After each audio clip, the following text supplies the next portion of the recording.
Friends, সবাইকে জানাই good morning. আর আজকে সানডে সকাল থেকে আজকে শুরু করে দিলাম আপনাদের সাথে আড্ডা দেওয়া। প্রথমেই চলে এসেছি কিচেনে। সকাল সকাল বলতে এখন মোটামুটি 10টা বাজে, যেহেতু আজকে সানডে একটু দেরি করে ঘুম থেকে উঠেছি। ডোডোর ক্লাসটা নেই, ন্যাচারালি স্যাটারডে সানডে ক্লাস যেহেতু থাকে না, একটু দেরি করেই ঘুম থেকে উঠি। তা আজকে মোটামুটি 9:30 পৌনে 10 নাগাদ ঘুম থেকে উঠে এখন এসে গেছি ফ্রেশ হয়ে কিচেনে। প্রথমে তৈরি করব চা।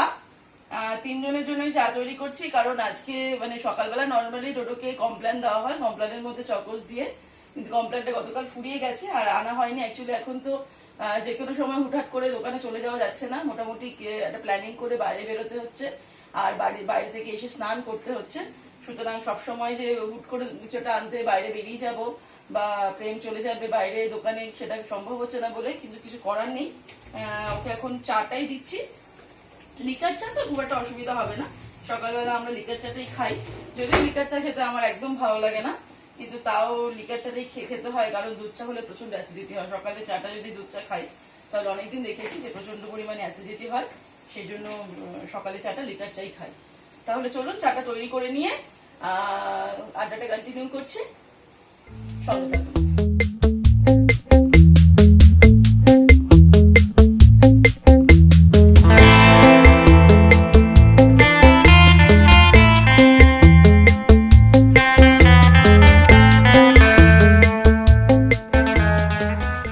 আমার জন্য প্রথমে একটু চিনি ছাড়া তুলে নিলাম, তারপরে চিনি দিয়ে দিচ্ছি প্রেম আর ডোডোর জন্য। চিনি ছাড়া চা খাই ঠিকই, বাট মিষ্টি দেখে লোভ সামলাতে পারি না, মিষ্টি খেয়ে নি। কিন্তু চিনি ছাড়া চাটা খাওয়াটা অভ্যাস হয়ে গেছে, বেশ মোটামুটি 6-7 মাস ধরে চিনি ছাড়া চাটাই খাচ্ছি। তবে দুধ চা বানালে কখনোই চিনি ছাড়া খাই না। যখন যদি কোনো ধরনের বিকেলের দিকে বা বন্ধু বান্ধবরা আসলে বা এমনি কোনো ধরনের ইচ্ছা হলো একটু দুধ চা বা একটু কফি খাবো, তখন কিন্তু চিনি দিয়েই খাই। শুধু লিকার চাটা চিনি ছাড়া খাই।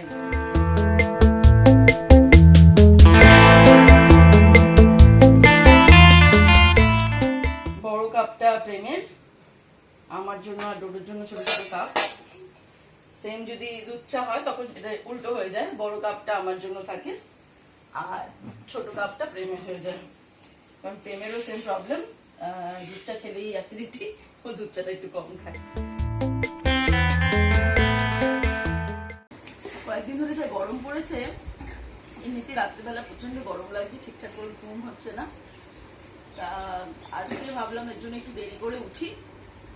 যদি খুব বেশি তেমন কোনো কাজকর্মের মানে তেমন কোনো ব্যস্ততা নেই, যেহেতু সানডে একটুখানি ধীরে সুস্থে সব কাজকর্মগুলো সারবো। যেমন চাটা খেয়ে নিই, ব্রেকফাস্ট তৈরি করবো। ব্রেকফাস্ট আগে থেকে ভেবে রেখেছি যে রুটি করবো, আটার রুটি, আর ভাবছি যে একটু সিমুই করবো। শ্বশুরমশাইয়ের শরীরটা খুব একটা ভালো না, তা ওনাকে কালকে ডক্টরের কাছে নিয়ে যাওয়া হয়েছিল। ওনাকে একটু রেস্টে থাকতে বলা হয়েছে, কদিন উনি বাড়িতে একদম পুরো রেস্টে থাকবেন।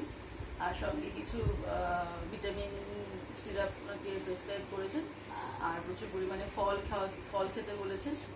এই জন্যই সকালবেলাতে এমনি দিন সানডেতে কি করি, ব্রেড অমলেট এগুলো মানে একটু শর্টের মধ্যে করে নিই। কিন্তু যেহেতু বাবাকে বলেছেন ডক্টর যে পাউরুটি টাউরুটি এসব জাতীয় খাবার একটু অ্যাভয়েড করতে, মানে একদম বাড়ির খাবারটা নর্মালি ভাত রুটি এগুলো খাওয়ার জন্য।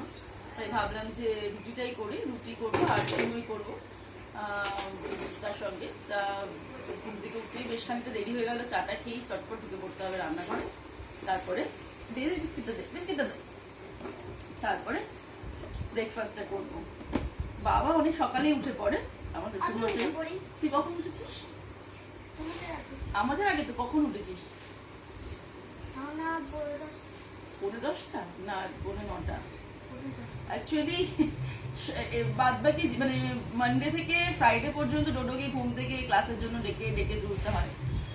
ও 9টা থেকে ক্লাস থাকে, আমরা মোটামুটি 8টার সময় উঠি, 8টা পৌনে 8টা এরকম সময়টা উঠি। তো ওকেও 8টা 10-15 টাকা তোলা হয়, তখন ওকে প্রচন্ড ডেকে ও ডোডো ক্লাস এটা চিনি দেওয়া তো এটা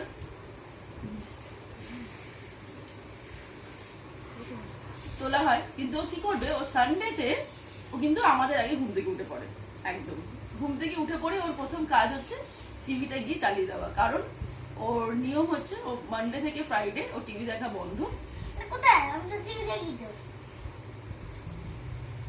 এখন যেহেতু খেলতে যেতে পারছে না নিচে, তাই জন্য ওকে বলা হয়েছে যে দুপুরবেলায় শুধু খাওয়ার সময়ও টিভিটা দেখতে পারবে, দুপুরবেলা লাঞ্চের সময় আর রাতের বেলা ডিনারের সময়টুকু, মানে ওই টাইমটুকু ওর জন্য টিভি অ্যালার্ট করা হয়েছে। কিন্তু তার আগে পর্যন্ত যতদিনও খেলতে যাচ্ছিল নিচে ততদিনও নিয়ম ছিল যে টিভি মানডে থেকে ফ্রাইডে টিভি দেখা বন্ধ, শুধু স্যাটারডে আর সানডে টিভি দেখতে পারবে। তো সেই জন্য স্যাটারডে বেশ তাড়াতাড়ি করে ঘুম থেকে উঠে গিয়ে, আগে সবার প্রথম স্যাটারডে সানডে দুদিনই, হ্যাঁ, ঘুম থেকে উঠে গিয়ে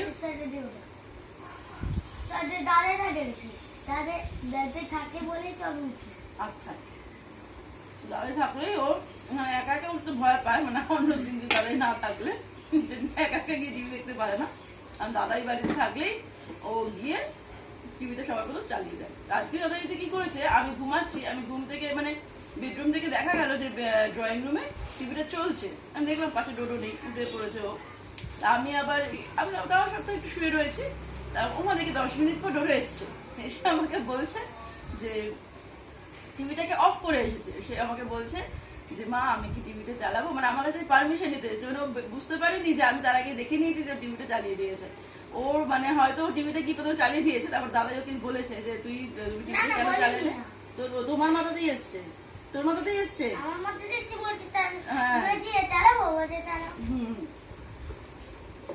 ওর মাথাতেই এসছে যে মার কাছে আমি পারমিশনটা নিলাম না, টিভিটা চালিয়ে দিলাম, তাই জন্য আবার টিভিটা বন্ধ করে আবার গেছে আমার কাছে পারমিশন নিতে। কিন্তু আমি যে দেখে নিয়েছি সেটা ও জানে না। মানে এই হচ্ছে ডোডোর কীর্তি, হলো সবসময় ওর মাথাতে দুষ্টুমি বুদ্ধি চালাকি এগুলো সমস্ত মানে ঘুরছে, যেহেতু কাজ নেই কিছু, খালি মাথায় এগুলো সমস্ত করছে। আচ্ছা তোমার চাটা তো ঠান্ডা হয়ে গেল, তোমার চাটা তুমি নাও মিস্টার প্রেমজিৎ। আর প্রেমের একটা চা খাওয়ার গল্প বলি।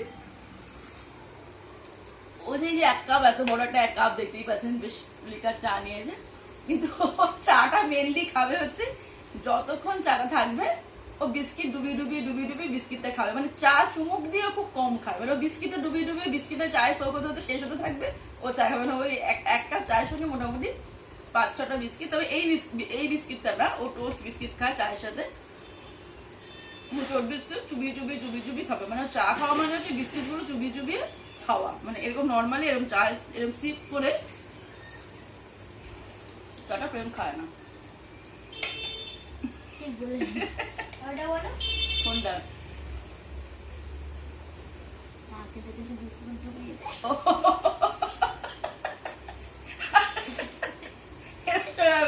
বিস্কুটে ডুবিয়ে গল্প করতে করতে আর বিস্কুটের হাতে ধরে রয়েছে, বিস্কুটটা দেখ করে পড়ে চায়ের মধ্যে পড়ে গেল, মানে এটা খুব মানে হবেই হবে, মানে রেগুলার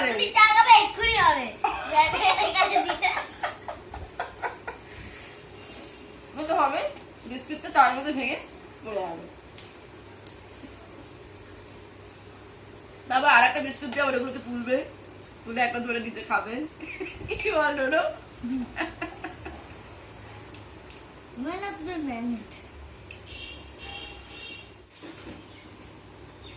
আর তাছাড়া আজকে সকালবেলা দেরি করে ঘুম থেকে ওঠার পেছনে একটা কারণও রয়েছে। কালকে অনেক রাত পর্যন্ত একটু কাজ করছিলাম, সম্পাস কিচেনের রেসিপিগুলোর সাউন্ড দেওয়ার বিভিন্ন রকম এডিটিং এর কাজগুলো হচ্ছিল, প্রায় 2টো নাগাদ আমি শুয়েছি, আমি আর প্রেম।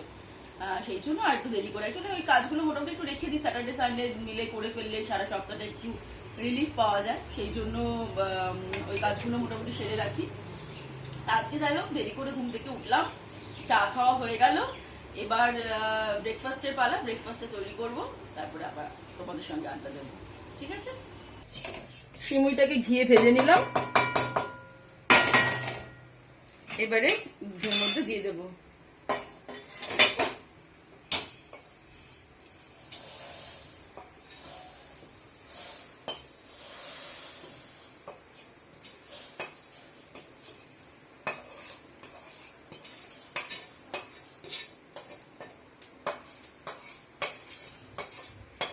আজকে লাঞ্চের জন্য আগে থেকেই বাজার করে রাখা আছে, রোজ রোজ তো বাজারে যাওয়া হচ্ছে না।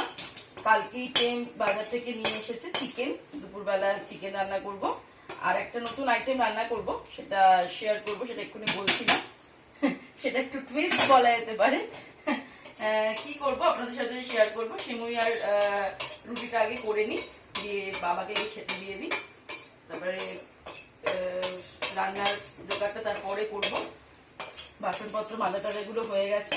অ্যাকচুয়ালি প্রায় 1-1.5 বছর ধরে, 1 বছর তো পেরিয়েই গেল, মানে 1.5 বছরও না, মানে 1.5 বছর একটু কম, মানে যবে থেকে ওই জনতা কারফিউ শুরু হয়েছে তবে থেকে বাড়িতে কাজের লোক নেই, কোনো হেল্পিং হ্যান্ড নেই, সবটা নিজেকেই করতে হয়। এটা একটা সমস্যার বিষয়। তবে মাঝে মাঝে ঘরটর মুছে একটু হেল্প করে প্রেম, যখন বাড়িতে থাকে একটু ফ্রি থাকে। আর নাহলে পাকিটা পুরোটাই নিজের করতে হয়, খুবই মুশকিল। কিন্তু এই সময়ে এই জাস্ট মানে 2021টা পড়ার পর থেকেই ভাবছিলাম যে আবার একটু কোনো মানে কাউকে রাখবো মানে কাজ বাজ একটু হেল্প করার জন্য। কিন্তু আবার যে মানে পরিস্থিতি শুরু হলো, যা দিনকাল এলো, আবার এখন আর কিছু ভাবনা চিন্তাই করাই যাবে না। কাজের লোকের কথা এখনো নিজেই করতে হবে।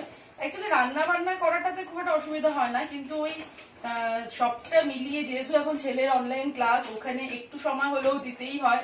মাঝে মাঝেই রান্না করতে করতেও মাঝে মাঝে কিছু দরকার পড়লে ডাকে, মা এদিকে আসো, তখন যেতে হয়, বা একটা ব্রেক হয়ে যায়। ওই ফ্রি ব্যাপারটা সময়টা পাচ্ছি না সকালের দিকটা, যেটা আগে ফ্রি পেতাম। এখন তো টুকটাক কাজও থাকছে, আর বাড়িতে লোকজন থাকা মানেই কাজটা একটু বেশি। তাই হোক, কিছু তো করার নেই, এভাবেই আমাদেরকে চলতে হবে। হ্যাঁ, সেটা মোটামুটি গত বছর থেকে অ্যাকাস্টেন্ড হয়ে গেছি। গত বছর প্রথম ভীষণ অসুবিধা হচ্ছিল, যখন থেকে লকডাউন শুরু হলো মোটামুটি 2-3 মাস ভীষণ অসুবিধা হয়েছে।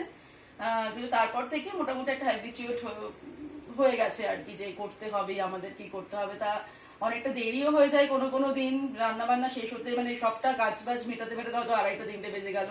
আবার কোনোদিন একটু তাড়াতাড়ি হয়ে যায়, সব দিনটা সমান হয় না। মানে ডিসিপ্লিনটা অ্যাকচুয়ালি ব্রেক হয়ে গেছে, মানে রুলস সকাল থেকে যেটা মানে নিয়ম থাকতো, যেটা এরপর এটা, এটার পর ওটা ব্রেক হয়ে গেছে।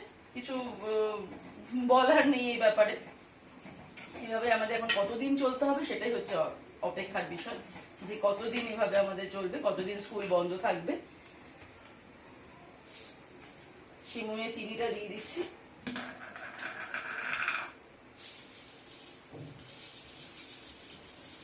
আন্দাজেই দিয়ে দিচ্ছি, রেসিপি করার সময় তো কাপে মেপে আপনাদের জন্য শেয়ার করতে হয়, টেবিল স্পুনে মেপে। কিন্তু যখন নর্মাল আমরা রান্না করি তখন কিন্তু কেউই মোটামুটি ওরকম ভাবে টেবিল স্পুনে মেপে, মানে যারা রেগুলার রান্না বান্না করে তারা ওরকম ভাবে আমার তো মনে হয় না করে, কারণ মারাও দেখেছি হাতের মাপে নুন দিয়ে দিচ্ছে, আমরাও সেরকমই করি। কিন্তু যারা বিগিনার্স তাদের জন্য তো অবশ্যই দরকার পড়ে যে কি পরিমাণটা দেবো সেটা মেপে ইউজ করার।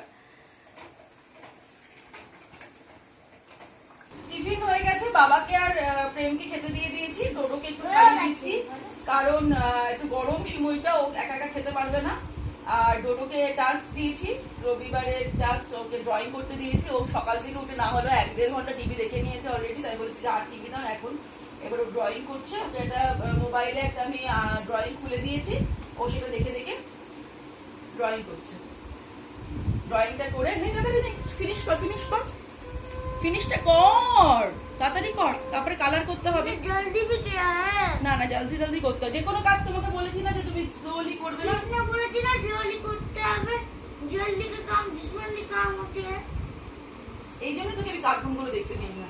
তুই কার্টুনের কথাগুলো এতটা করে মাথার মধ্যে ঢুকিয়ে নিস, তাড়াতাড়ি নে কর। জলদি का काम दुश्मन কি होता है? হ্যাঁ, তাড়াতাড়ি কর, আমি খাইয়ে দিয়েছি। তোর ঘরে এসে তাদের সব নিয়ে না ডোডুকে, নাকি ওরা বলে থাকে জিজ্ঞেস করে তাড়াতাড়ি করে কমপ্লিট করো। মুইটা ঠিক আছে? মুইটা ঠিক আছে? ঠিক আছে, দাও। করো, শুটটা করো।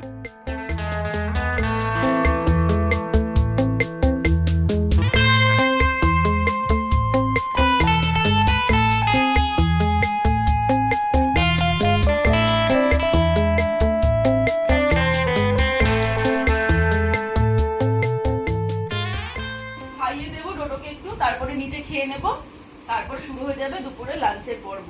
সারাটা দিন মোটামুটি এইভাবেই চলে, মানে পরপর থেকে সারাটা দিনের বেশিরভাগটা সময়টাই রান্নাঘরে কাটে। অ্যাকচুয়ালি আর একটা কথা বলি, যে যখন কাজের লোক ছিল বা হেল্পিং হ্যান্ড ছিল, তখন কিন্তু একটা জিনিস ছিল যে ধরো আমার যিনি ছিলেন কাজের দিদি, তিনি আসতেন মোটামুটি 12টা 12:30টার সময়। অপেক্ষা করে থাকতাম, সব বাসনপত্র জমিয়ে থাকতো। যেই 12টা টাইমটা পেরিয়ে যেত, ওনার আসার টাইমটা হয়তো 10-15 মিনিট লেট হচ্ছে, তখন কিন্তু বুকের মধ্যে একটা দূর শুরু হতো যে এরে আসবে না নাকি, তাহলে তো এত বাসন মাজতে হবে, ঘর মুছতে হবে, মানে ধরো প্রেশারের মধ্যে থাকতাম। কিন্তু এখন আর সেরকম ব্যাপারটা নেই, কেউ আসারও নেই, কারোর জন্য অপেক্ষারও নেই। সকালবেলা ঘুম থেকে ওঠো, নিজের মতো নিজে করতে থাকো পরপর টানা। সুতরাং ওই একটা জিনিস ভালো যে সেই টেনশনটা নেই যে আজকে আবার আসবে তো, আজকে আসবে না তো, মানে এরও একটা ব্যাপার যে সবসময় যে চিন্তা থাকতো। আর অ্যাকচুয়ালি কি হয় তখন খুব মুশকিল হয়, যদি হট করে না বলে অ্যাবসেন্ট করলে না, তখন খুব মুশকিল হয়। তখন সব কাজটা নিজেকে করতে হবে, এবার ওটা চিন্তা ভাবনা করেই অর্ধেক অস্থির অস্থির লাগে যে কি করব কি করব। মানে না করে হয়তো তখন স্নানও হয়তো একদিন এরকম যে স্নান করে নিয়েছি, কিন্তু তারপরে দেখা গেলো আসলো না, কোনো না কোনো অসুবিধার জন্য আসলো না। তখন সেই স্নানের পরে আবার সেই বাসন ধোয়া, ঘর মোছা, সমস্তটা করতে তখন কিন্তু খুব মুশকিল হতো। এখন সেই টেনশনটা নেই, সেদিকটা একটা দিকে পজিটিভ, পজিটিভ দিকেই আমাদের লকডাউন বা করোনার। আগের দিন বলছিলাম না যে আপনাদেরকে যে দাদা আসলো না জন্মদিনের দিনকে, মানে বোনের মান্টুর জন্মদিনের দিন দাদা এলো না। দাদার যথারীতি করোনা পজিটিভ মানে টেস্ট ধরা পড়েছে। ওর জ্বরটা কমে গেছিল, তো টেস্ট করে আসার 3 দিনের মাথায় হসপিটাল থেকে মেসেজ এসেছে যে পজিটিভ। দাদার সঙ্গে সঙ্গে বৌদিও পজিটিভ, এমনকি জেঠুও পজিটিভ। এখন মোটামুটি ওটা তবে সুস্থ আছে, এটা একটা চিন্তার এসে নেই। ওদের জ্বর ছাড়া মানে 1-2 দিন করে জ্বর ছিল, তারপরে একটু উইকনেস রয়েছে, কিন্তু তাছাড়া আদার্স কোনো সিমটম নেই। এটা একটা খুব ভগবানের আশীর্বাদ, যার কোনো রকম অসুবিধা আপাতত হয়নি। কিন্তু এখন যা পরিস্থিতি, পজিটিভ হলে একটু চিন্তা হয়ে যায়, তা মাঝে মাঝে ফোন টোন করছি, করে জিজ্ঞাসা করছি যে কেমন আছে না আছে সেটুকু, কারণ গিয়ে দেখার মতো তো উপায় নেই। এই যা রোগ মানুষের থেকে মানুষকে দূরে করে দেয়। মানে আগে যেমন কেউ অসুস্থ হলে সবাই তাকে দেখতে যেত, কিন্তু এই অসুখে তো কেউ কাউকে দেখতেও যেতে পারে না, নিজেদেরটা ম্যানেজ করতে হয়। গেটের বাইরে থেকে একটু খোঁজ নেওয়া আর ফোনে খোঁজ নেওয়া, ব্যাস এইটুকুই। সত্যি কি যে দিনকাল এলো। এনে নে নে নে নে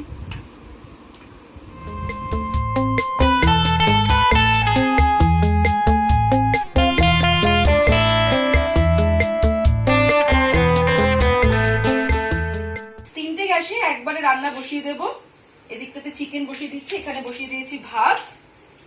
আর চিকেনের জন্য মানে মাংসটাকে একবারে সবটা রেডি করে নিয়েছি, মানে আদা পেঁয়াজ রসুন, তারপরে সব রকম জিরে গুঁড়ো, লঙ্কার গুঁড়ো, হলুদ, কাঁচা লঙ্কা সব দিয়ে জাস্ট সে করে নিয়ে এর মধ্যে দিয়ে দেবো।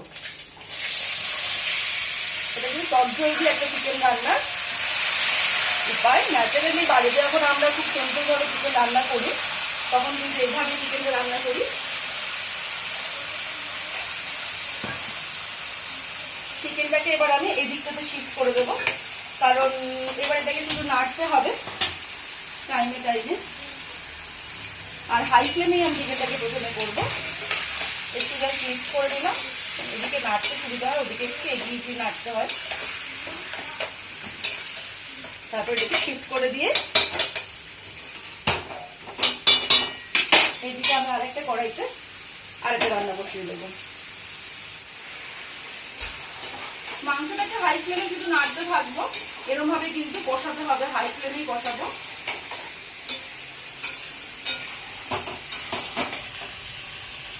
আর এদিকে তেল গরম করেছি, মাছের মাথা নিয়ে নিয়েছি, একটা মাছের মাথাকে হাফ অফ করে এটাকে প্রথমে আমি ভেজে নেব।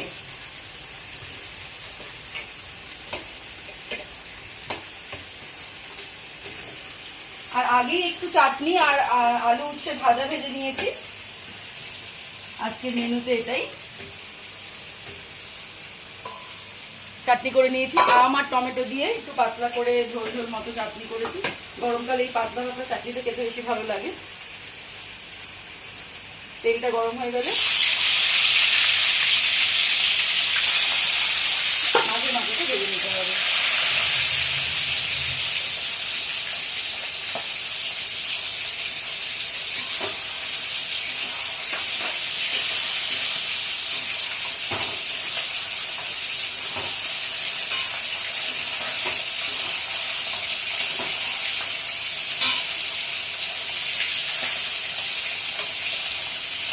আর এর জন্য একটা তরকারির জন্য একটা মশলা তৈরি করে নেব।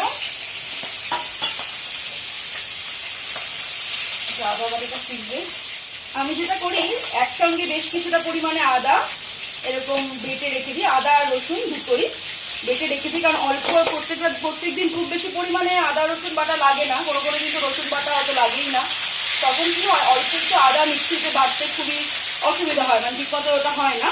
এর জন্য বেশি করে একবারে মোটামুটি 4-5 দিনের জন্য ওটা একসঙ্গে বেটে নিই, তাহলে কিন্তু সুবিধা হয়। কিনে রেখে দিই কৌটোতে করে।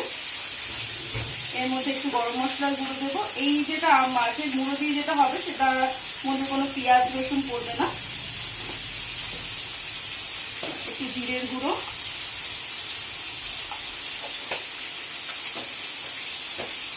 আর একটু লঙ্কার গুঁড়ো, কাঁচা লঙ্কাও যাবে, তার সঙ্গে একটু লঙ্কার গুঁড়ো দিয়ে দিই। কাশ্মীরি রেড চিলি দিলাম, আর তার সঙ্গে হাফ টিস্পুন মতো এমনি লঙ্কার গুঁড়ো দিয়ে দিলাম। আর মাঝে মাঝে কিন্তু এই চিকেনটাকে নাড়তে হবে।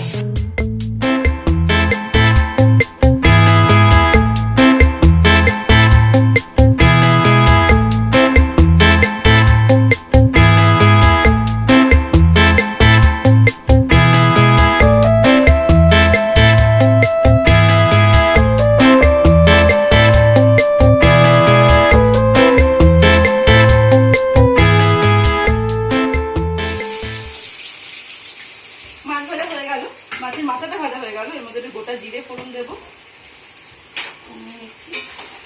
এদিকে চিকেনটাও কষানোটা কিন্তু প্রায় হয়ে এসেছে। একটু গোটা জিরে দিয়ে দিলাম, আর সাথে একটু গরম মশলাও দিয়ে দিচ্ছি, দারচিনি আর একটু এলাচ। খুব বেশি দেওয়ার দরকার নেই। এবার এই মশলাটার মধ্যে একটু জল অ্যাড করে মশলাটা এর মধ্যে দিয়ে দেবো।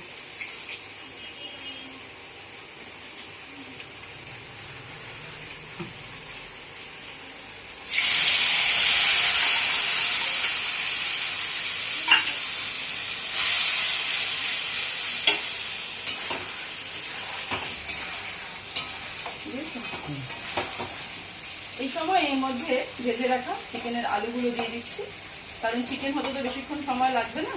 তাই আলুগুলো একটু সিদ্ধটা হতে থাকুক, কষানোর সময় দিয়ে দিচ্ছি। আর এদিকে এর মধ্যে মশলাটা করতে করতে দিয়ে দিচ্ছি টমেটো আর কাঁচা লঙ্কা। টমেটো কাঁচা লঙ্কা দিয়ে একটু কষিয়ে নেবো।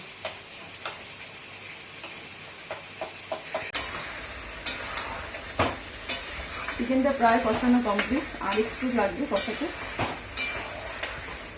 তারপরে এর মধ্যে জল দেবো। আমরা একটু ঝালটা বেশি খাই, নিশ্চয়ই রান্না দেখে বুঝতেই পারছেন যে ঝালটার পরিমাণটা একটু বেশির দিকে। অনেকেই আমাকে এমনিতেও বলে, আসলে ঝাল জিনিসটা আমরা ভীষণ পছন্দ করি। আর ডোডো আমাদের সঙ্গে মানে এখন ঝাল মোটামুটি সমানই খেতে পারে, কোনো রকম অসুবিধা হয় না।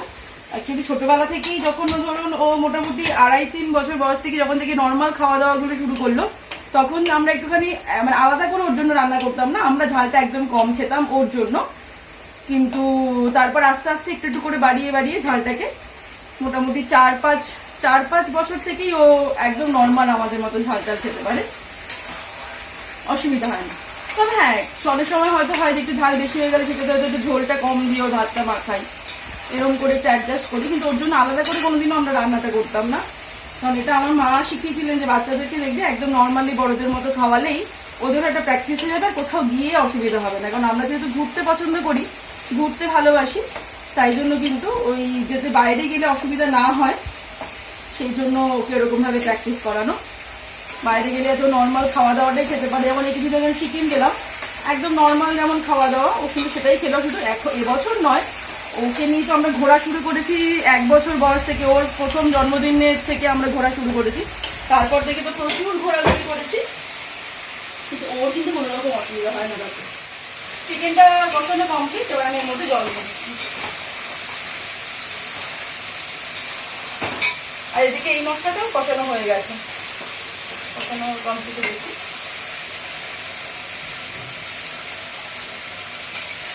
ব্যাস, চিকেনটা হতে আর ঠিক 10 থেকে 12 মিনিট সময় লাগবে, যতক্ষণে না আলু আর চিকেনটা ভালো মতো সিদ্ধ হয়ে যাচ্ছে।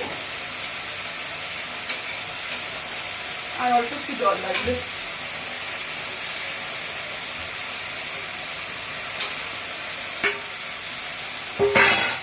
এদিকে এই মশলাটার মধ্যে আমি দিয়ে দিচ্ছি আলু আর পটল, যেটা আমি ছোট ছোট টুকরো করে কেটে ভেজে রেখেছি অলরেডি।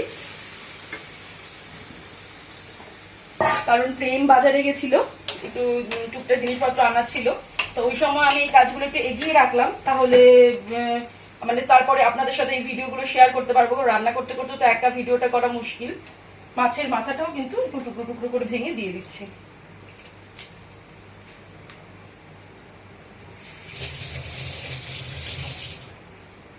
আর কষানোর সময় দিয়ে দেবো গোবিন্দভোগ চাল।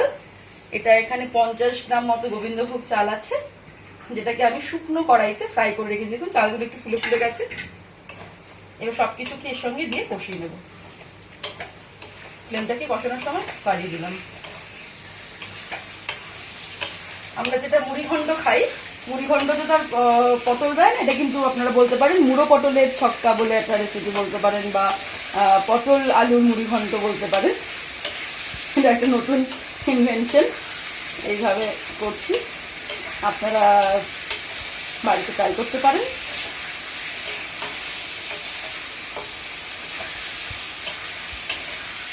এটাকে এখন 2-3 মিনিট আরো কষাতে হবে।